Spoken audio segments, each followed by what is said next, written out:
Major Garrett joins us live here in Washington. So, Major, what's up? Well, let's just advance the story from where that clip left it. Robert Gibbs invited me to provide emails that I had received from people who said, look, I never asked the White House for anything. At the briefing, I didn't have permission of people who emailed to do that. I now have.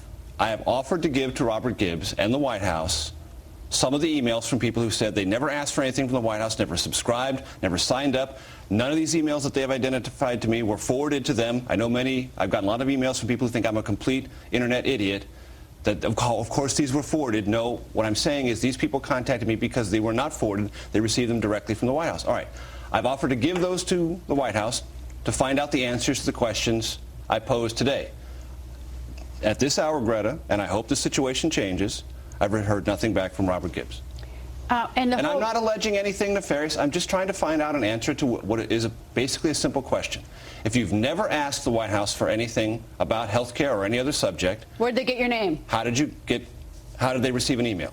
That's all I'm asking. Well, you hit a nerve. I mean, sort of, the interesting part about it is I'm always a little bit suspicious when you hit a nerve. Well, and look, I mean, you hit a nerve. And I want to be fair to Robert Gibbs on this, because he said, don't conflate or confuse Organizing for America, which is a part of the Democratic National Committee, the political arm of the Obama White House, and the White House. Fair. Perfectly fair. I don't mean to conflate the two. I don't mean to confuse the two.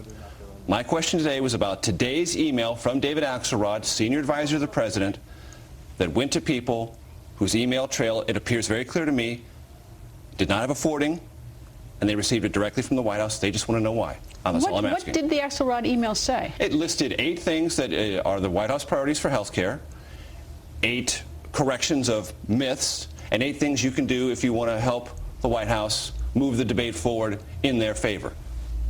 Typically garden variety, standard issue email, consistent with all the things the White House has said about this debate. There's nothing wrong with the email. I'm not suggesting there's anything wrong with the email. Just asking how people got it if they didn't ask for it. And are you going to get this list? Are you going to get anything with this answer from the White House? I mean, it took us 4 months to get the pictures of the Air Force One over Manhattan. This may have to go to a Freedom of Information request. I don't know. All I know is, and Robert Gibbs, after the briefing, he and I had what I would describe as a spirited conversation, said, you should take what I say at the podium truthfully. I do. I always have. He said to me at the podium, provide the emails. I'm prepared to do that. I'm more than happy to discuss this anytime, any place. Well, on a lighter part, I do like the line, though, from Gibbs to you, which says, don't look funny. It's hard for me not to. Anyway, well, I'm sure this will continue. Good luck in that information, and we hope we get to the bottom of it. Major, as always, thank you. Thanks.